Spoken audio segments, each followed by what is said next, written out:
You wanna see Ballerina? Yeah! Yes!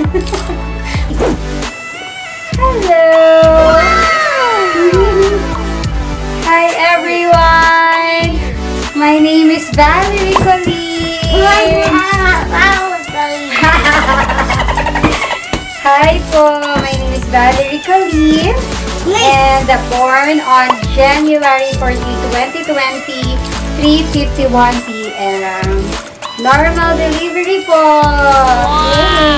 Oh, so sweet! You love your baby. I can see Hi everyone! It's your Valerie Colleen. Hi!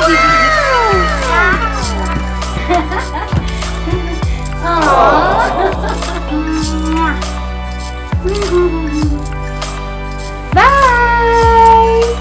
Bye! Say bye! Bye! Tala! Tala!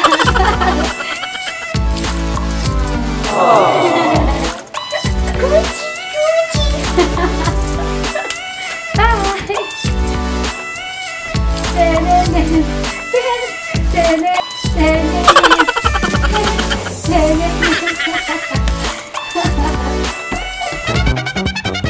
So, there you have it, mga dudong aginda, yung ating maternity transformation, pregnancy transformation, belly transformation, o kung anumang transformer ang tawag dyan.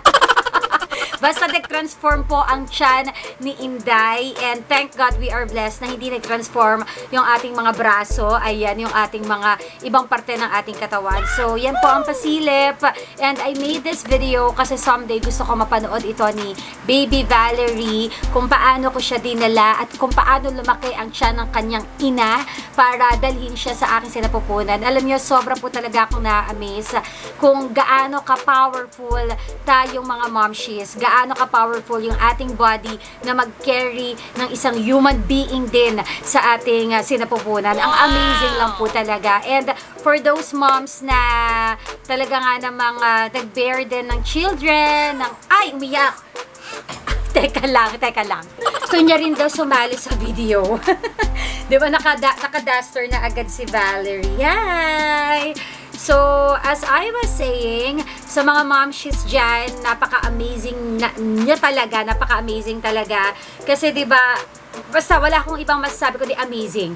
Yung makapag-dala ka ng isang sanggol sa iyong sinapupunan at mailabas siya ng healthy, ang amazing lang talaga. Kasi hindi po talaga biro magbuntis. Sabi nga nila, kalahati ng paa mo nasa hukay. Hindi po talaga siya biro. And eto kay Baby Valerie, syempre ang dami ko rin pinagdaanan. Na ospital tayo last November bago tayo manganak talaga. And amazingly, naging okay din naman yung resulta after ko ma-hospital, and hindi niya ako pinahirapan. Hindi niya talaga ako pinahirapan, as in, nakadalawang iri lang ako. Ayan, nakadalawang iri lang ako, and lumabas na siya. And yun. Ayan naman, sa mga mister dyan na merong pregnant na asawa, make sure po na alagaan nyo po yung inyong asawa. Just like what Dodong Philip did to me. O, diba? Kasi sobra talaga, hindi biro. Paulit-ulit ako, diba? Hindi biro magbuntes.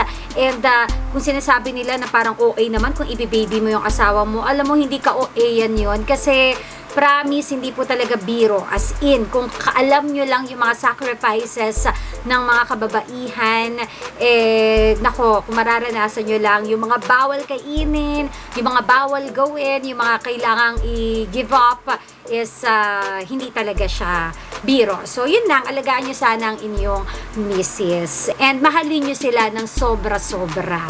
Kasi sila yung magdadala ng blessing sa inyong pamilya. Anyway, may mga nagko-comment din kasi na sabi nila pagkapanganak ko, diba, may nag-comment na, bakit ang laki pa rin ng tiyan mo? Eto mga nagko-comment na to, feeling ko, ito yung mga hindi pa nag-aasawa, or wala pang misis na nabuntis, o kung ano man, or baka mga bata pa, alam nyo, totoo lang, hindi naman po talaga yan parang lobo na kapag ka iyong pinutok, totally mawawala agad yung pagkabilog niya. Hindi po talaga ganoon yon.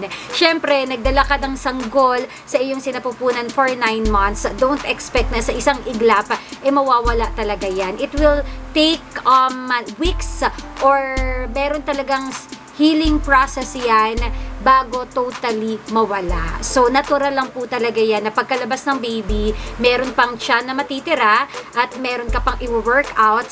Pero, wag mo madaliin naman, momshies. Oo, wag mo and mister, wag mo madaliin si Mrs. na bumalik sa kanyang dating figure. Kasi once again, hindi po yan parang overnight na bigla pong mawawala. It will take weeks po talaga, months, bago totally mawala. Kasi number 1, kapag panganak naman po ni Mrs., hindi naman po kailangang mag-diet po talaga agad-agad siya o mag-exercise agad-agad siya. Kasi meron pong tinatawag na healing process. And number 2, syempre, siya po ay magpapasuso sa kanyang anak. Magbe-breastfeed po siya. So, kailangan niyang kumain ng tamang pagkain. Kailangan niyang magpaka-healthy para maibigay niya rin yung nutrients na kailangan ng bata. And, syempre, kapag binuli mo yung misis mo na ang taba-taba mo na, ganyan-ganyan, at kapapanganak lang niya, hindi po yan nakakatulong kasi baka mamaya, imbes na makatulong ka, baka ikaw pa yung maging reason para mag-develop siya ng tinatawag na postpartum depression. As much as possible, this is the perfect time para mas alagaan mo si Mrs. Kumbaga, kung siya nag-aalaga siya sa inyong bagong supling, dapat alagaan mo rin siya kasi kailangan niya rin ng atensyon. Ito yung madalas na nakakalimutan po ng mga nakapaligid sa bagong panganak na Mrs. na parang yung attention nila laging na kay baby, yung attention nila, yung kamusta nila laging na kay baby. Bakit hindi nyo po kamustahin yung misis na nagluwal sa bata, 'di ba? Kailangan din po nila ng attention, kailangan din nila ng pangangamusta. So, yun. Basta misis, huwag kang mamadali na mag-diet, huwag kang mamadali na umimpis agad ang iyong tiyan, huwag kang magmadali na bumalik sa dati mong Coca-Cola body kasi babalik at babalik din naman yan. May process nga lang, may stages nga lang, pero hindi po agad-agad. Once again, you need to be healthy para sa iyong bagong silang na baby. Okay? Hindi po dapat madaliin yan. So, yun lang linawin ko ha. Kapag nanganak ang isang buntis, hindi po agad-agad nawawala yung tiyan. Natural lang po talaga na malaki pa yan.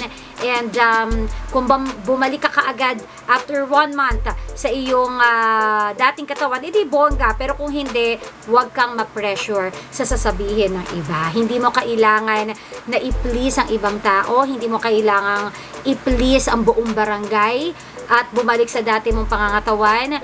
Kung meron ka mang dapat tutukan is yung health mo at yung health ng baby mo. So, congratulations once again sa mga co-mommies ko na bagong panganak at sa mga new moms na pregnant pala ngayon at naghahanap pa rin ng tips paano umire, paano kapag ka nakakaramdam ka na ng labor pains. Once again, please do check my previous video. Nandoon lahat yung mga tips ko kung paano umire at paano kapag ka masakit na talaga yung labor na nararanasan mo. So, yun, congratulations sa ating lahat. And yan na muna for now. And abangan na lang po ang mga next Good Vibes video. Kasama po si Mami Inday Colleen at ang Pamilya Mateo. Make sure to please do subscribe sa aking YouTube channel para ma-notify ka every time na meron tayong bagong video na i-up dito po sa aking YouTube channel. Maraming salamat everyone! Tulog na tulog pupuyatin na naman po tayo ni Valerie Colleen. So, Team Puyaters, mga momshies, mga Team Eyebags, o kung ano man ang tawag natin dyan, laban lang, and kakayanin natin to para sa ating mga babies. Bye for now! Pahalo ka, Kube! Ginigising ko talaga eh. Bye-bye!